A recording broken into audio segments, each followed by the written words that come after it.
so wild that we are at this point already is that I have a tight piriformis muscle on my right side that is made worse by flexion. So I've been having bad indigestion at night. The miracle that your body is doing by growing and sustaining life, and it's very tempting to compare yourself to yourself for past pregnancies. And from 38 weeks on, I've actually been getting some prodromal labor.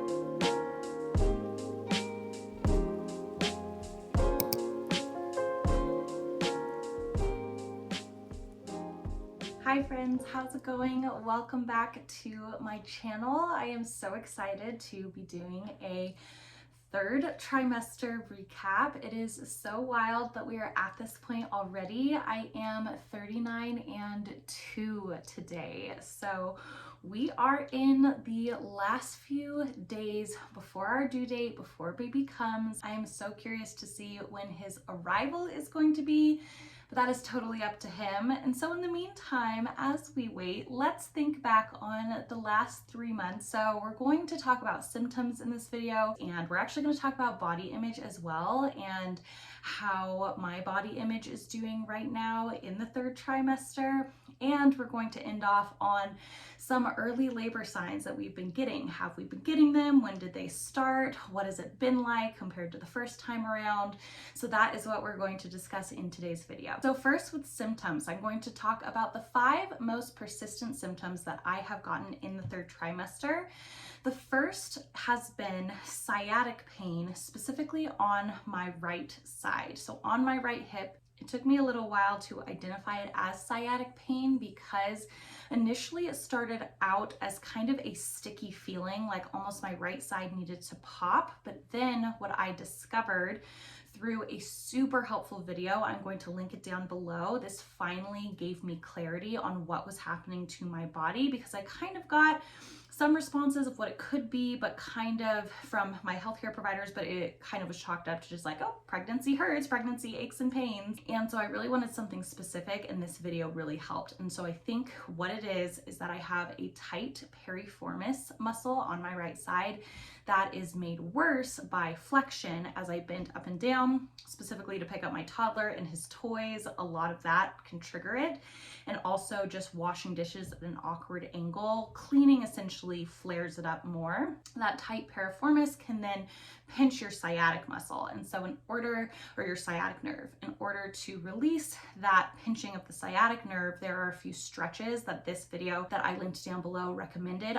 Ever since I discovered that and started doing the stretches in this video, I am able to monitor and moderate the pain, which has been so helpful. But that has really almost immobilized me at certain points. This pregnancy has been definitely very painful, so that has been one of my primary symptoms, but thank goodness for discovering this video because it has so helped these last few weeks. Symptom number 2 is our pregnancy face. And so some women do not get it. And I did talk to my midwife just about fluid retention, water retention, if it's a normal amount, if this is a normal puffiness that's happening. And she said, yes. She said, well, you have pregnancy face, but it isn't swollen. So that's good. So that has been one of my primary symptoms in the third trimester. It was almost like a night and day switch at around, I want to say 32 weeks, 33 weeks. It was like my face just transformed and it got puffy, and it is the worst in the morning. What I have been doing for it that I have noticed some mild help with is doing a Gua Sha routine in the shower, and then also through like every other night as part of my nightly skincare routine. That has been really helpful. I've noticed that that does help a little bit with like the jaw area here, because it's mostly like jaw, puffiness around my eyes, where I really notice it, puffiness around my nose.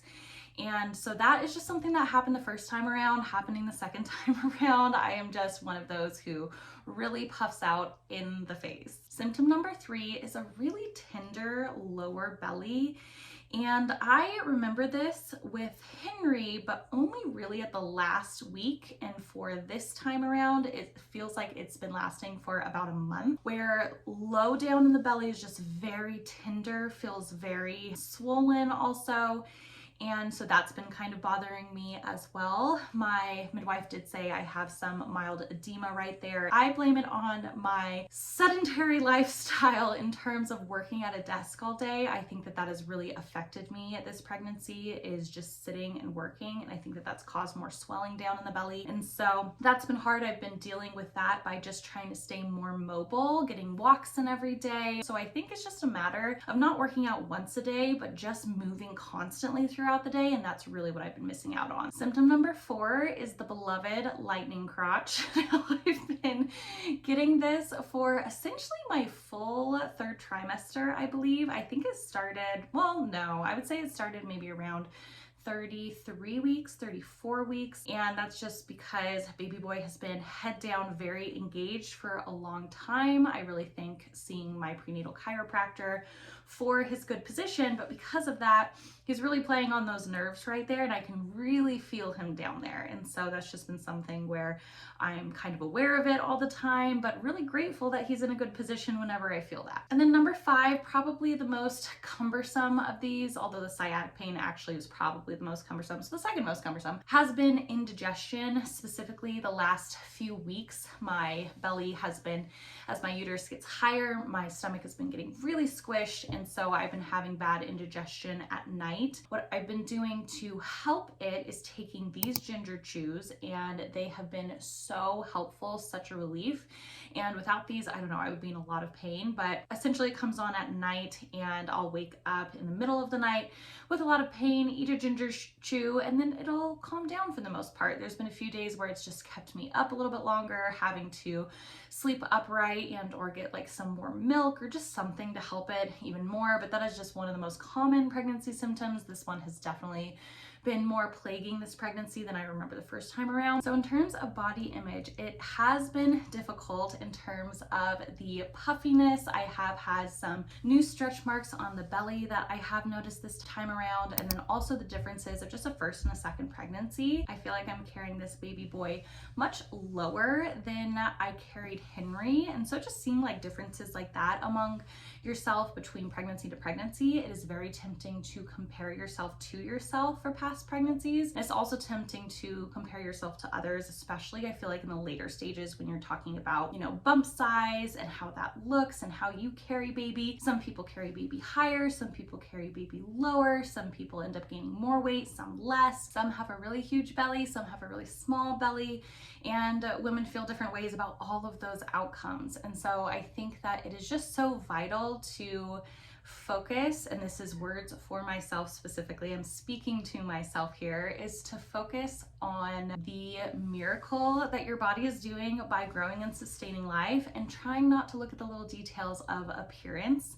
And I know that can be difficult in the world that we have, where we're able to compare ourselves with so many people. With the internet, we can see so many variations of what normal looks like, versus before it was just people in our circle. We could kind of compare ourselves to people in our circle, what they looked like as they were carrying their babies. But now we can see such a larger variety of normal. So that is a super interesting thing and difference just in our day and age right now. But I am just really focusing on the blessing of carrying this life and the fact that we're at the very tail end here. So let's talk real briefly about some early labor signs. So about 37 weeks on, I started feeling very crampy. Now in terms of getting Braxton Hicks throughout my pregnancy, I did get some Braxton Hicks in the 2nd trimester, and that was actually something that encouraged me to slow down my workout routine, because I was attending a CrossFit, and after each workout I was getting Braxton Hicks, and so I just felt like I needed to scale down a little bit because my body was reacting to that in a certain way. And so that kind of did happen, and then after I slowed down, that the Braxton Hicks did not keep coming on, which was good. But then crampiness did begin, almost like a period is coming cramp, around 37 weeks. So from 37 weeks on, I've been feeling that crampiness, and from 38 weeks on, I've actually been getting some prodromal labor, which is a fascinating experience because with Henry, I did not have any prodromal labor. So when I felt the first contraction with Henry, it was consistent and under 5 to 7 minutes. From the time I first felt the first contraction to when he was born, it was a 27-hour total process. And I entered that on the night of 39 and 3, I believe. And so super interesting to see if this baby overshoots that and what that's going to look like, because I have been getting prodromal labor since around 38 weeks. And so I'll have kind of single solitary contractions the last 2 days in particular. I've been having contractions once every hour to once every 2 hours, but it rarely is followed up by a second, or if it is not followed up by a third. And so it is fascinating just to see the differences of how your body can kind of go into labor and prepare for labor, because it could be a night and day flip of a switch, or it could be kind of a gradual preparation. And so seeing how my body has reacted to these two different experiences differently has been so fascinating, and I just can't wait for this baby to come. Although I'm being patient, but that has actually been the theme that I feel like God is encouraging me on, is patient endurance. That is a theme in my devotionals, and as much as that is hard to hear, it is helpful to know that He is looking down and sees my situation, and that is the instruction for me to follow right now, is just to patiently endure in this season. So that is it. That is the recap of our third trimester here. I want to thank you so much for watching this video. It means so much to me that you did. If you liked it, please remember to give it a little thumbs up and to subscribe to my channel for content that might be similar to this. In the meantime, I will catch you on the next video.